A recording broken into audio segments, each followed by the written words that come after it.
kind of hearing from you, telling you about myself, telling you about why I'm running, telling you about a couple key issues that I believe in that I feel strongly about that I'll be working on, and just to answer your questions and concerns. So some of you know me, so you feel free to heckle. As they say, the only and yourself as well. So the only rule I say is there's no bad questions, not books, so I can answer anything and everything. So the easiest thing to remember is the truth, as I say. So by way of introduction, I am not a career politician, but obviously I'm running against one, Ryan Costello, who we know has had 4 jobs in his life, or was elected official, township supervisor, county recorder, deeds, county commissioner, now a congressman. So my background is I grew up as an Army brat around the world. I was born in Germany. I have a legitimate American birth certificate. My father was an American Army officer at the time, and lived all over the world with him traveling around a bit. And I was fortunate to go to West Point, graduated back in 1985. Flew attack helicopters for our Army. In fact, I've been serving 31 years for the Army, 14 years in active duty, and 16 in reserves, helping recruit men and women into military academies here in the greater Philadelphia area. After I served in Desert Storm, and after that I got into the research and development world, where the Army sent me to Stanford. So I have a master's in astronautical engineering. So I can tell you the science about orbital perturbations and how the Earth is having global warming, regardless of the arguments of, as I say, who shut it down.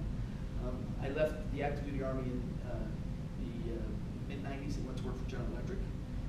I spent different times there. They moved me down to Malvern, where I live now, Chester County. Fell in love with that place in 2001. Haven't moved since then. Got 3 children. 3 little guys myself. My son Connor is 14. My daughter Vivian just turned 11, going on 30, and then my little one is 7. So they were born and raised at PA Hospital out there. I went when I left GE. I started my own business in environmental services and focused on water treatment, and hired a lot of people and had a lot of experience there. Was fortunate to sell it off, and then I got involved in doing turnarounds, fixing struggling businesses. So kind of ties into what you see. I'm sure everybody's seen the TV ads. You've seen the ad. So yes, I still there's Ryan's spending upwards of almost $1 million on trying to impeach my character. And as I say, I've been through much worse things in my life in the military, and chewed up by 4-star generals and Jack Welch and other ones. And so I take this with a grain of salt, and it goes with an expectation. But what I don't take lightly is the fact that other people, Ryan himself, intends to kind of threaten and suppress people when they express their views and ideas. We defended our country, myself and other veterans, for 31 years to allow freedom of speech, even Ryan's lies, because people are out there to say what they want to say, but we try to suppress those rights to free speech. That's the easy line for me. So I step up. We have some action going on that will be coming forth soon.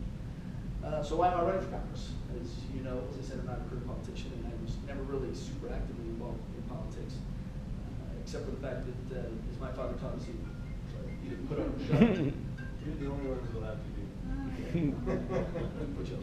My father taught me, as we said, he didn't put up or shut up, which means if you don't, instead of complaining about something, you bring a solution. And so I was trained to be a leader of character for a lifetime of selfless service to our nation.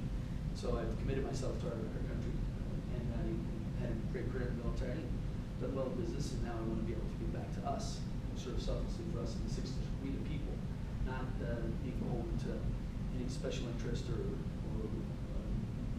lobbyist group or PAC or anything else like that. I'm not there for a career. I don't want to be there for a career. I want to be there to make a difference and to kind of represent us and make you proud of me and of ourselves. So that's kind of the reason I'm running, is you know that Congress has a 9% approval rating, and I've always learned you always want to take a job from someone that you don't want to encourage someone to mess up, but you want to take a job that you can only go up in. You never want to take a job from like a top rating where you can only go down. So that Congress looks like something that we need to fix, and I feel a sense of duty to help fix. A couple of the big issues I believe in is obviously number one is getting money out of politics. I think too often you see it right now, especially on both sides. Candidates are evaluated on their ability to fundraise as opposed to their ability to get something done. And I think it's the worst of politics where people are beholden to special interests. Ryan Costello, on one hand, is raising over 80% of his money from special interests. Over $250,000 from the healthcare industry. This ties into his interest in wanting to privatize the VA and other organizations, which I don't believe in. That's that point. I think the other part for me is national security and jobs, which is common sense, especially for us here in the 6th District. So I'm calling for a big, bold, bipartisan infrastructure plan, which like President Eisenhower did, another great American, another great West Pointer. He instituted the interstate system, and he made that bipartisan, and he got it through the system. That's one of the engines of growth for the 20th century. So it seems to me that we need a 21st century infrastructure for a 21st century economy. And that doesn't mean just fixing roads and bridges, but it also means totally upgrading our utility system, focusing on improving our power grids to get ready for renewable energy in the next generation, while we're trying to wean ourselves off of carbon-based systems. And that takes a lot of work to get things fixed. I'm calling for big, bold plans for national service, for example. Some of the millennials where instead of paying up to 10% of interest rate that they have to pay for on college loans and things that I've heard about, is do something like what I did. When I went to Stanford, the Army paid for me to go to college. For every year I went to Stanford, I gave back 2 years to the Army. So why not do something like that around infrastructure? It doesn't have to be college. It could be something around a trade, carpentry, cement mason, bricklayer, whatever it is.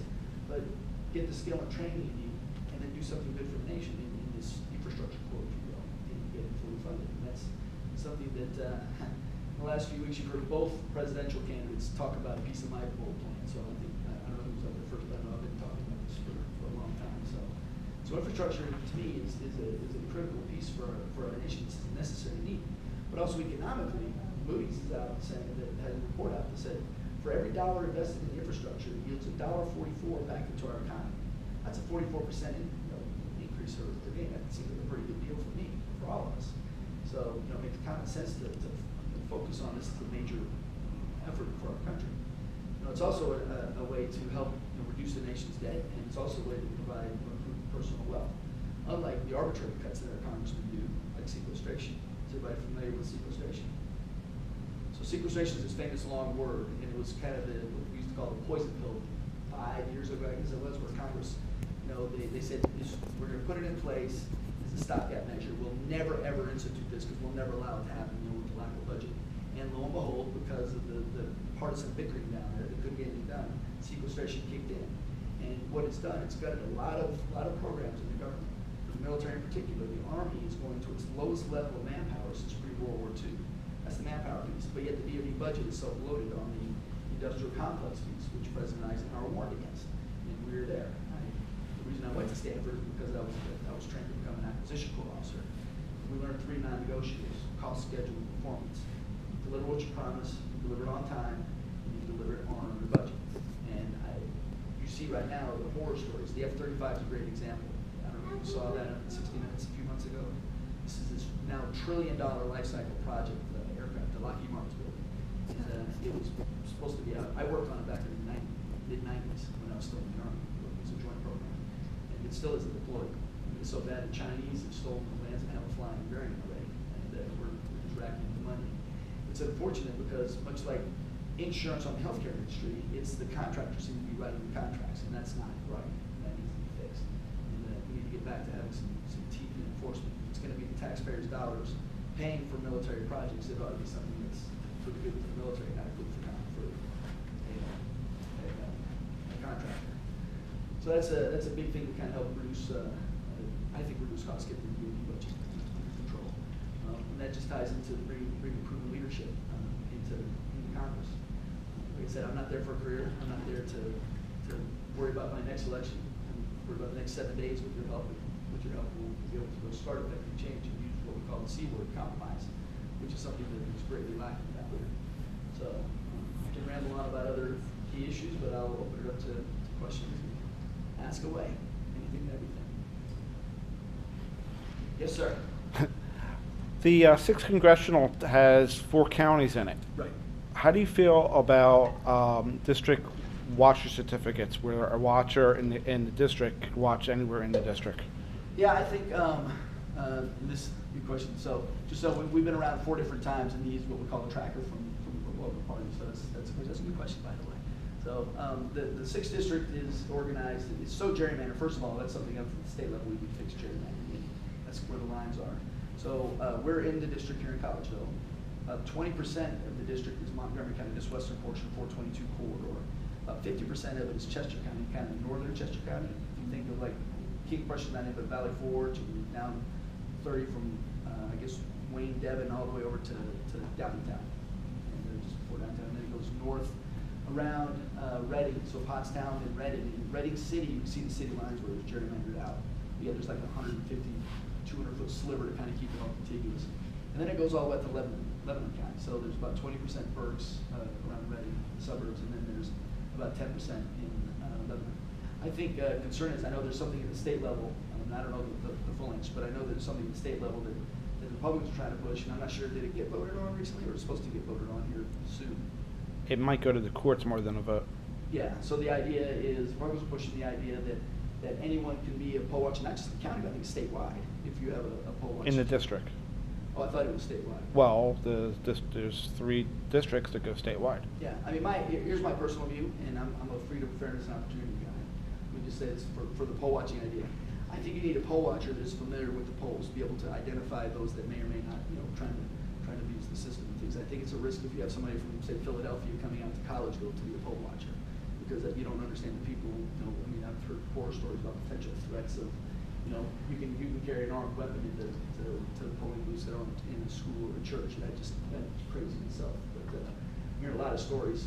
I think the right answer ought to be keep your poll watchers, local and stay local. That's just seems the fair thing to do. So which county do you not like that you don't think that you should have poll watchers in? No, there should be poll watchers everywhere. They should be local, is what I'm saying. Everyone, there should be, unlimited So poll watchers. a watcher in Lebanon County can't go to Berks County if needed. But why don't they focus on Lebanon? I think there's enough issues in their own area. Well, I'm just saying that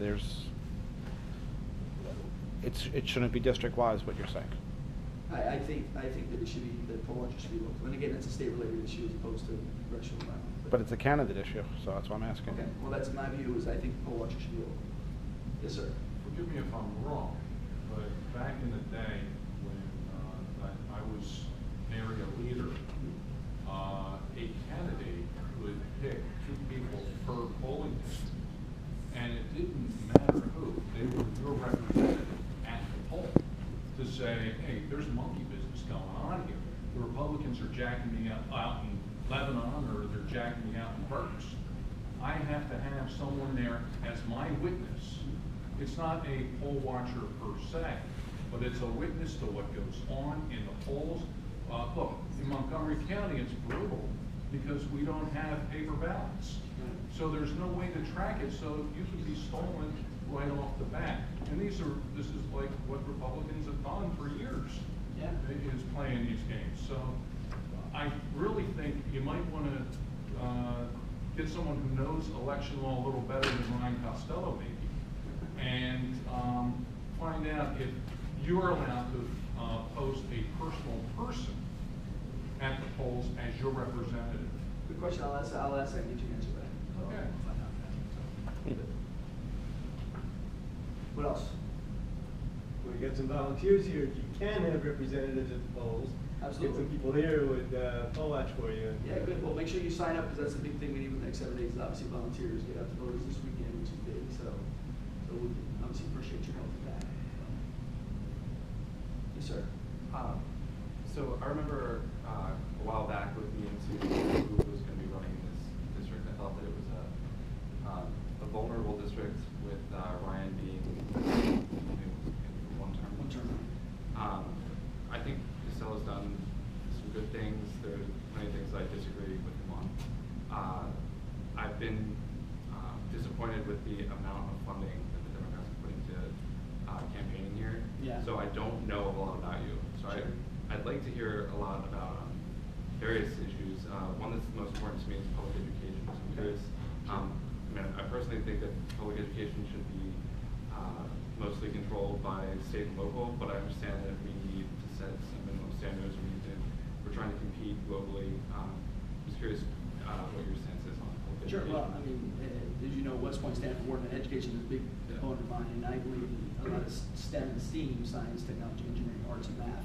And I believe firmly that early childhood education is critical to getting a good start. And so I am a huge proponent of doing everything I can to make sure that our education is properly funded, and also that all our children have the best opportunity to succeed in life. Not only being out in the suburbs, but also being in the center city. The sidebar story, as I was mentioning, my role was in Southeast Pennsylvania, Delaware, New Jersey. I was the commander, the guy in charge of recruiting kids to the military academies. And there was high standards. And under the suburbs, we always got in 7, 8, 10 kids per congressional district. And we always struggled in Center City, Philadelphia, and down in southern Chester City, more urban areas. And when the charter schools came in, I was so excited about charter schools, thinking, okay, now we're going to get uniforms, we're going to get discipline, they're going to get curriculum and everything. And it just turned into a money-making machine for individuals and not for the best interests of students.